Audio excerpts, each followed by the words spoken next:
This is CBC Here and Now.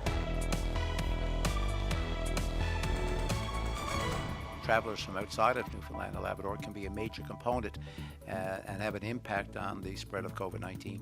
No tourists allowed. The government announces new, tougher travel restrictions for anyone wanting to come to the province. And Anthony has this story. Well, Carolyn, somebody came here at the mural on Outer Cove Beach and threw Molotov cocktails at the Terry Fox mural. It's been cleaned up. The mayor wants some answers.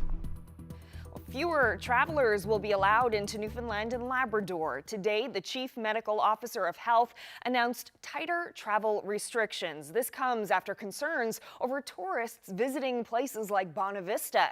Here and Now's Peter Cowan joins us live from the newsroom. So, Peter, with these new restrictions, who gets in and who stays out? Carolyn, all along the word has been travel should only be essential, but it was kind of up to everyone to police themselves.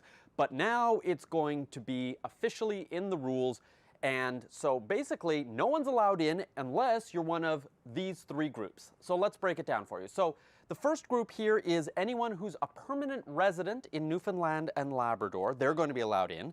You're also allowed in if you're an essential worker who's currently exempt from the isolation rules. So that's people like truck drivers, air crews, workers who are essential for mining or oil and gas. Or the last group is anyone who has an exemption from Dr. Janice Fitzgerald. That's going to be on a case-by-case basis, but she outlined some of the things that might apply. For example, if someone has a family member who's very ill and needs extra care. We were thinking of people near end of life, those sorts of things. Certainly, we would want to be compassionate with regard to that. Okay, so how many people are actually traveling to the province right now? Interesting question, and we got a bit of a breakdown from the Premier, and because they're tracking everyone who comes in, they actually have that number. So the Premier says yesterday 144 people arrived in the province, and let's give you a little breakdown of how exactly they arrived here. So 82 of those arrived at the St. John's Airport. There were only 5 people on the ferry from Port aux Basques. They excluded truck drivers there. 25 crossed from the Quebec border in southern Labrador, and 36 arrived at the border with western Labrador, and add on to that 7 that arrived at the Wabash Airport. So that adds up to 155, so I'm not sure exactly where the Premier's math went wrong there, but those were the numbers they were giving us, and at least gives you a bit of an idea. One of the questions is, why aren't these new rules coming into effect right now? Why are they waiting until Monday for these rules to come in place? The answer is they need to do some coordination with the ferries and airlines in order to figure out how this is going to all work smoothly. There is a lag before midnight on the 3rd, or whenever it is this comes into force, whereby we can do some preparatory work to avoid having staff at Marine Atlantic deal with people who would be forever adrift on the blue puttees if we don't get it sorted out first. The hope is that the airlines and the ferries will stop people even before they get on the boats or planes, rather than they arrive here and have to be sent back. Doesn't matter when they arrive, though, whether or not it's before May 4th or after, they're still going to have to isolate for 14 days. Carolyn? Thanks so much, Peter. That's Here and Now's Peter Cowan reporting live from the newsroom. Well, tomorrow we'll hear government's rollout plan for the first phase of lifting public health restrictions. The Premier says don't expect a speedy return to regular life. Government will take a cautious approach. Tomorrow, you will see we introduce slight changes in the way we live in Newfoundland and Labrador. It will be a cautious approach. It will be evidence-based. What this comes down to is laying the foundation of how we live with COVID-19. Our plan will balance the risk of businesses with the prevention of a resurgence. We've been taking the necessary time to do this right. We have been extremely cautious. We've asked you to be responsible and follow the guidelines, and we will be responsible and rolling out how the next phase is put in place. The last thing we want to do is compromise the progress that we've been making or threaten the health of your families, your friends, and your neighbors. And we also found out today that a former special advisor to Dwight Ball during his 2015 election campaign has been appointed to help reopen the provincial economy. Paul Mills will be coordinating with businesses for the next few months as the lockdown is lifted. Mills has worked with ACOA in public administration and with economic development, but he also has strong ties to the Liberal Party, working closely to help get Dwight Ball elected as Premier. So this will be an extensive engagement led by Mr. Mills. We'll take every opportunity to mitigate and respond to the needs of our businesses and economic sectors. We will find, no matter how big or how small. So this level of engagement is to get the information on how we fill the gaps and help you be successful coming out of the health crisis. Well, the opposition says Mills got the job because of his Liberal ties, and Ches Crosby wonders if the all-party committee set up during the coronavirus pandemic is working anymore. You know, Mr. Mills has a long and well-known history as a friend of the Liberal Party, so I hope this is not the Ball government going back to its bad old ways of hiring Liberal friends. I mean, Mr. Mills, it seems, is the Ball Liberal government's plan to have a plan to emerge out of the economic shutdown and to rebuild our economy. So this is important, and he didn't see fit to share that with the committee that he's from time to time said is working very well together in a collaborative fashion. So perhaps it's signaling that the usefulness of the committee is starting to wind down. Well, an act of vandalism here at Outer Cove Beach, and I'm joined by the mayor. So what happened? So we were alerted on, I think it was on the 24th of April, that there had been some damage to the mural here, the Terry Fox mural that we had done there just last year. And so we sent our outside supervisor down to have a look, and when he got here, the whole face of the mural was just like it was torched. That's the only way I can put it. So somebody threw Molotov cocktails at the image of Terry Fox. That's exactly what happened, yeah. So how did you react when you realized that this had happened? Well, there's a lot of adjectives I could describe, or I could say to describe how I felt. I mean, disgust, sad, just unbelievable how anyone could even think to do something like that to probably one of the greatest Canadians that ever lived. Right, and there's a bit of a history here too, right? You look at that mural, he's carrying a bottle of water. Yeah. You want to remind people why this mural's here? Terry Fox has a very close association to our town and to our community. When Terry Fox initially ventured out on his cross-country run, it was actually Outer Cove Beach that he came to. A lot of people thought it was Cape Spear, but it was confirmed it was Outer Cove Beach he came to, and his intent was to get 2 jars of water from the Atlantic, and when he hopefully finished his run, he was going to pour those 2 jars into the Pacific. You know, we have murals around the town about it. During the 35th anniversary, his family was here to commemorate that, and the school kids got right involved. They all came down and got water in bottles and walked back to the school with it just to commemorate that. So yeah, Terry Fox is very special to this town. So with respect to anybody possibly having any information that would be of assistance, what do you want people to do? Well, if they have any information, they can certainly forward it to our town office or to the RNC. All right, thank you very much. You're certainly welcome. Now to news from the aquaculture industry. Northern Harvest says it found infectious salmon anemia in 14 fish at its hatchery in Stephenville. The company says it's culling nearly 500,000 juvenile Atlantic salmon that were raised with the infected fish. Northern Harvest says the operation is in quarantine now and will stay that way until regulators lift it. It's the second case of infectious salmon anemia found at a Northern Harvest operation in the last 6 months. In October, the province quarantined the company's site in Broad Cove after an outbreak of the disease there. Well, if you have family or friends in Fort McMurray, Alberta, you'll want to see this. This is new drone video that shows the extent of the flooding in the city. The mayor calls it a once-in-a-century disaster. The rising floodwaters are the result of a 25-kilometer-long ice jam. One person has died as a result of the flooding. About 13,000 people have fled their homes. This emergency comes in the middle of the COVID-19 pandemic, an economic slump, and just 4 years after massive wildfires destroyed 2,400 homes and buildings in and around Fort Mac.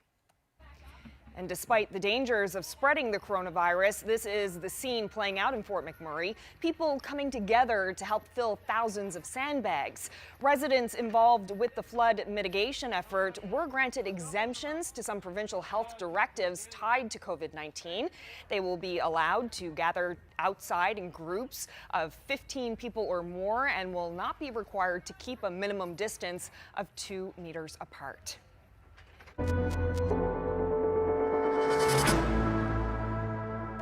Back in this province, a parking lot near Bishop's Falls has become an important place for truckers during the COVID-19 pandemic.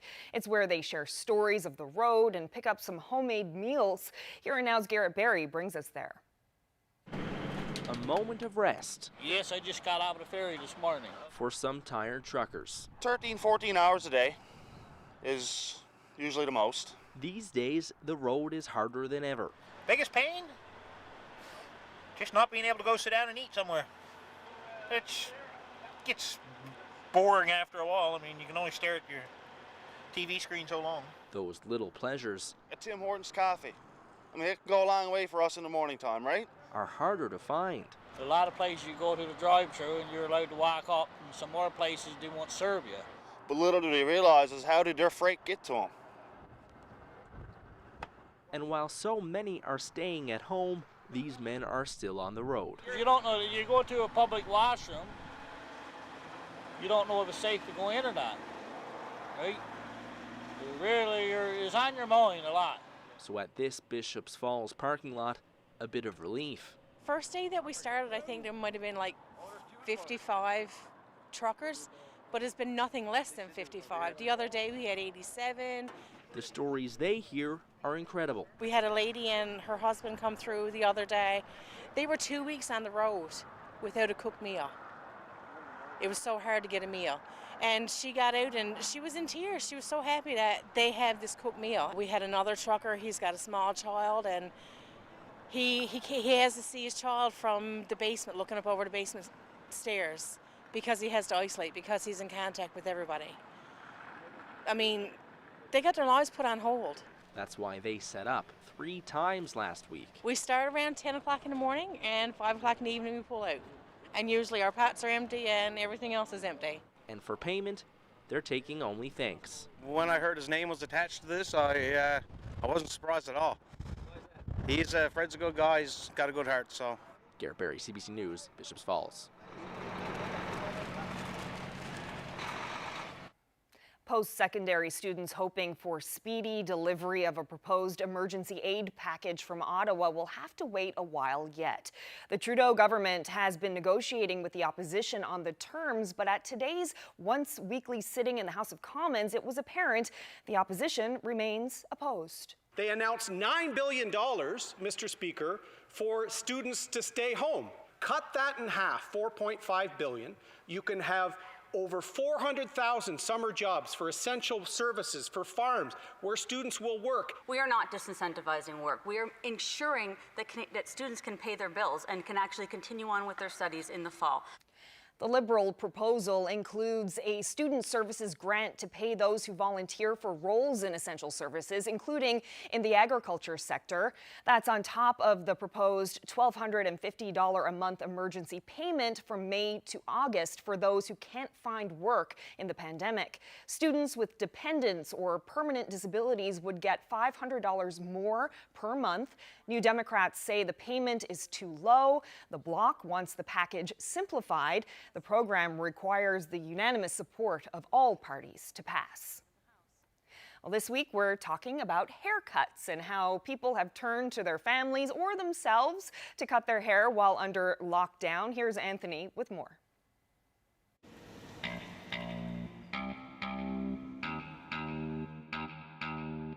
When it comes to women now, it's more detailed because their concern is their gray hair and their bangs. It's so easy nowadays because you don't have to do the whole thing. We call it the root touch-up. Well, as me, I work at G Salon and I know some other stylists doing it also, we had this emergency kit. So those emergency kit composed of your typical hair color correspond to your hair shade. So it's all safe. So all you have to do is get a pick up to your doorstep or pick it up on our salon. Now, I'm gonna show you how to do it by yourself, doing your root touch-up quickly. All you have to do is move up your bang area, those triangles that you set it up, just paste the color in here. Paste going up, don't brush it. The more you're gonna brush your hair, the tint will not stay more, okay? And then all the side, I would suggest also, you must have a clip just to separate those hair, okay? So see to it you can see all the gray hair that really bother you. You don't have to come forward at the back to do those full color. Remember, this is just a temporary thing, so don't panic. The more you're gonna do, it will damage your hair a lot. So this pandemic season, you'll be safe because your hair is much more free for the chemicals. So be happy. It means your hair is more healthier. Okay, that's color. Now let's talk about the bangs. Okay, when it comes to bangs, there's no problem, women, because I have some quick and easier solution to cut your hair, not so complicated. What I'm going to do is you have to get some clip. The clip will give you much more easier way to do it because you have to separate from the apex, which is the highest part of bone, to your baby bangs, whom you're gonna cut it, okay? You have to cut your bangs in front of you, like only tiny bit, little by little. You don't have to get a chunk of bangs just to fix it. Remember, you are not a stylist. You can just only do some solution to make you feel more comfortable to your eyes. It's easy, so don't panic, okay? As long as your hair is clean from the scalp itself, I want healthy hair this pandemic season because this pandemic is all about our health. Remember, a healthy hair is most important to us. Hope you got some useful tips there. And yesterday we asked for your photos of your own haircuts. We saw Anthony's haircut yesterday. This is his before and after. And boy, did we get a lot of pictures. This is Adam Brake's new snazzy hairdo. And Brian Moss hacked away at his beard during this pandemic. And this is from Wendy Snow, who says her toddler couldn't wait to cut his father's hair. Great job there.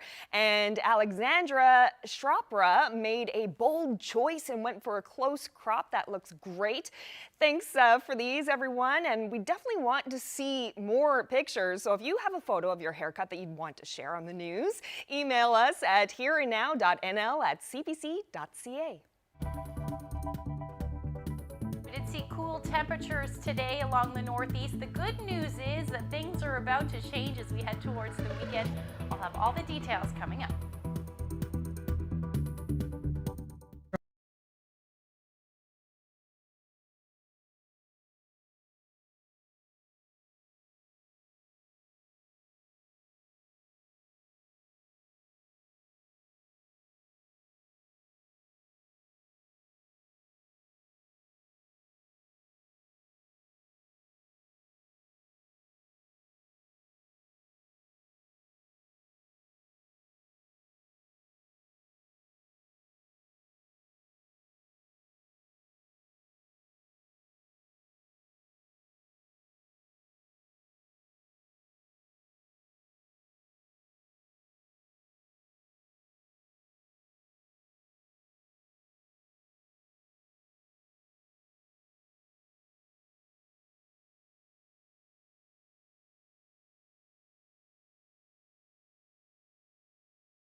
This weather update is brought to you by the Healthcare Foundation Home Lottery.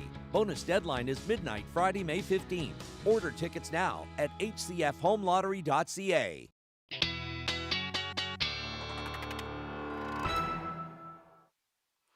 We had a little bit of a chilly start today for parts of the province. Let's take a look at our daytime highs. Anywhere really along the northeast, you saw those cool temperatures yet again today, just 1 to 3 degrees. St. Anthony, the warm-ish along the northeast at 6 degrees. Otherwise, we've got those temperatures between 7 and 9.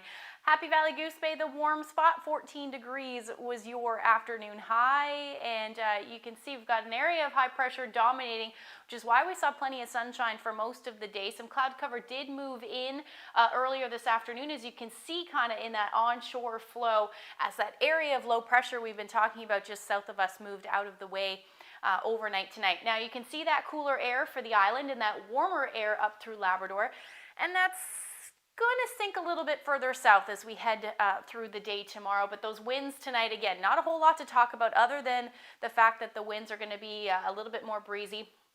Do have a little bit of unsettled area just offshore. We might see a few flurries right along the coast, but other than that, it looks like a pretty nice night with generally clear skies right across the board.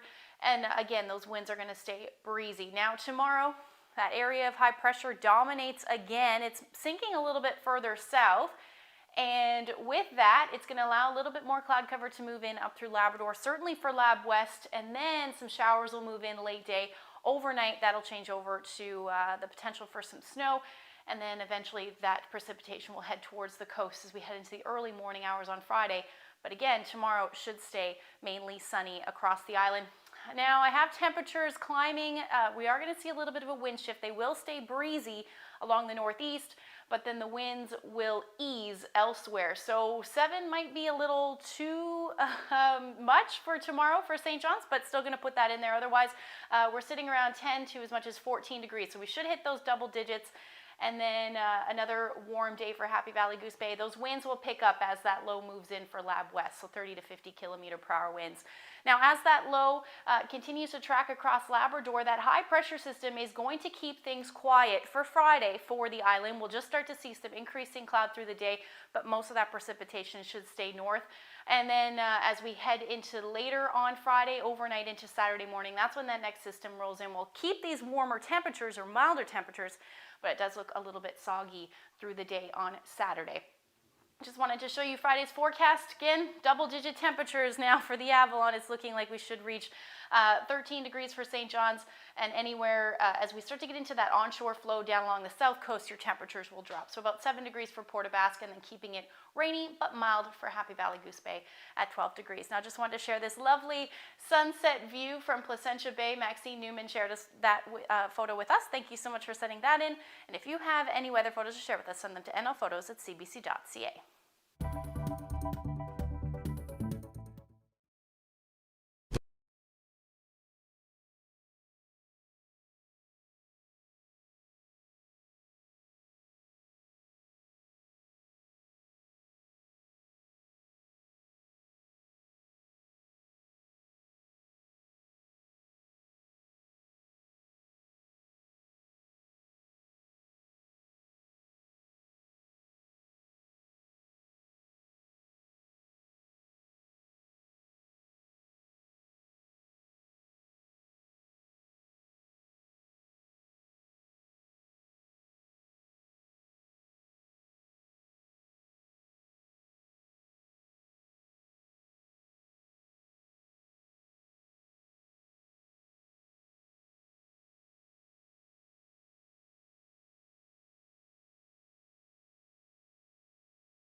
Well, now to some news from across the pond. Just 2 days after returning to work following a serious case of COVID-19, Boris Johnson has become a new dad again.